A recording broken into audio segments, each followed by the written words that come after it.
Ladies and gentlemen, welcome to Ringside Cinema. I am Money Mike, and are you ready for NXT to become glamorous? That is right, ladies and gentlemen. Last night on NXT, while I was working on videos for Thursday and Friday, rewriting the entire history of the Money in the Bank contract, which I think you will all enjoy, so go ahead and hit that like and subscribe button. And join me this Saturday for my live stream of Money in the Bank as we will find out who will be the winners of this year's Money in the Bank contracts. So, last night on NXT, JC Jane came out. Again, JC Jane shocked the world. She won the NXT Women's Championship from Stephanie McCur. I don't think anybody saw that coming. I think the sudden just call ups out of nowhere, it took everyone by surprise. Because even Ricky Saints lost his championship, and he's apparently heading to the main roster as well.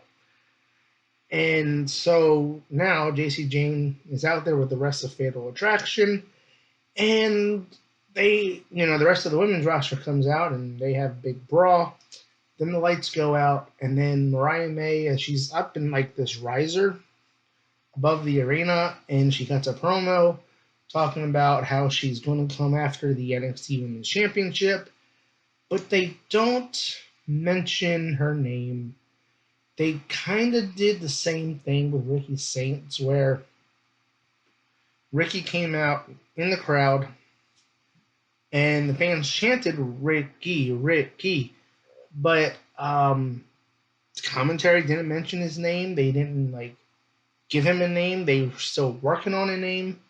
And it seems like they're working on a name for Mariah May, which will kind of suck because, I mean, Mariah, May. I understand they don't want to use May, and I know people are joking about her using a different month as her last name. I would think if they want to keep the Mariah May Young, Mae. So why don't you just do Mariah May, but just replace the Y with the E, like May Young?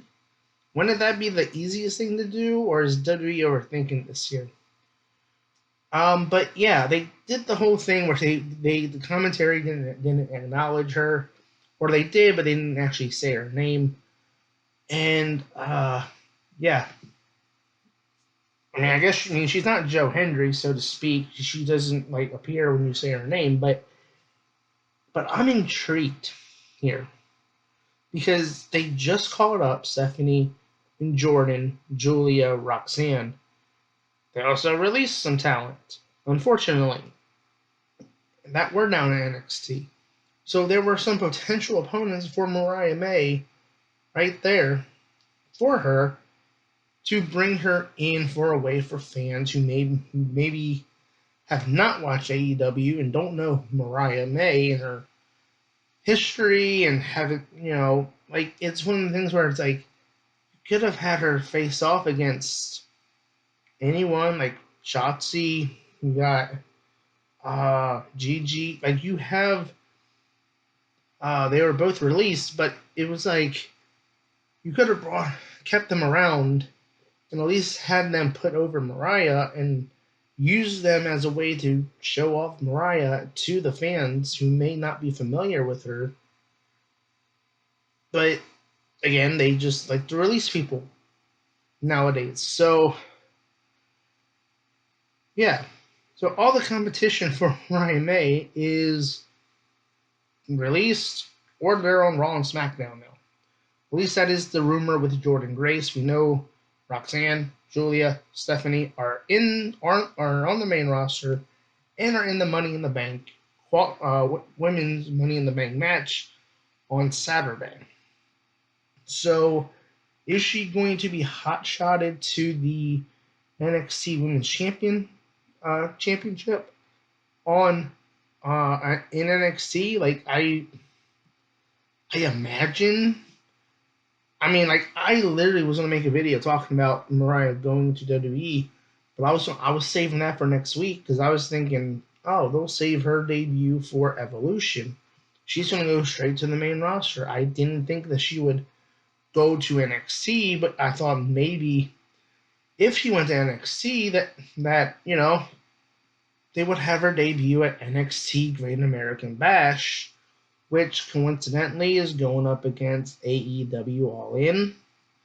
And I guess it's a smart move to actually have her debut here in this, on NXT TV because, I mean, let's be honest here, and I think most fans are going to be choosing AEW All In over NXT Great American Bash. And so they would have missed Mariah May's um, debut.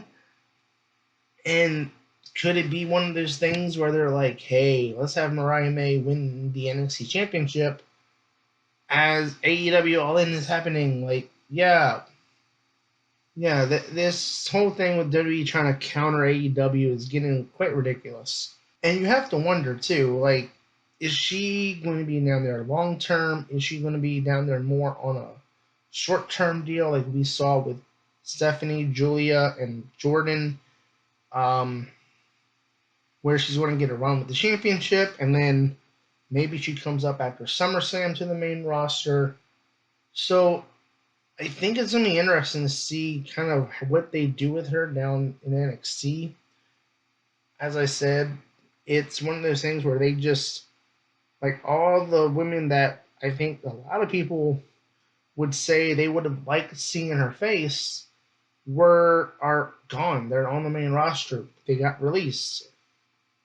So it's just one of those things where it's like, besides JC Jane, besides Fallon Henry, who I imagine, if let's say Mariah does beat JC Jane for the championship, that it might be Fallon Henry who tries to take the title because the whole fatal attraction, or no, fatal influence. I'm sorry, fatal influence. I was thinking toxic attraction there for a minute. Ooh, that's a throwback. But the whole fatal influence group might try to target her. So maybe Fallon Henry gets a title shot. Maybe some others, but like again, like you like took away all her potential good matches that she could have had down at NXT as a way to introduce her to the fans who again did not watch AEW. So I'm gonna be intrigued to see what they do with her down in NXT and how long she's gonna be down there for. But I'm also curious too, is JC Jane, she's been down in NXT for like 4 years. They haven't caught her up to the main roster. I think it's long overdue. I think honestly they should have just caught up Fatal Influence as a group to the main roster this year after WrestleMania. But I think if you're like homegrown NXT women talent down there, and you come to the Performance Center and like, man, you're really like taking a back seat to like the likes of Julia, Stephanie, Jordan, now Mariah, all these big name free agents. And it's like, man, a lot of the homegrown NXT women have not had a good chance to really flourish down there because they keep bringing in all these bigger names. And man, I would really love to see them actually kind of see what they got with the rest of their NXT women's division because I don't think the NXT women's division needed Mariah May. I think she could have went up to the main roster right away, but I understand why because they want to get her accustomed to the WWE way of things. It was very similar with Jade Cargill, but Jade Cargill skipped NXT. She went straight to the main roster, and she was being shown on TV, on Raw, SmackDown, and while she was still kind of training at the Performance Center, getting accustomed to the WWE things. So I thought maybe they would have done that with Mariah before debuting her at Evolution. That's what I thought. But But yeah, comment below. What do you guys think of Mariah May, or whatever her name is going to be in? Mariah March, Mariah June, July, August, September. Let me know what you guys think. Are you excited to see her in the WWE? Do you think she should have stayed in AEW? Let me know in the comments below. I've been your host, Money Mike, and you've been watching Ringside Cinema.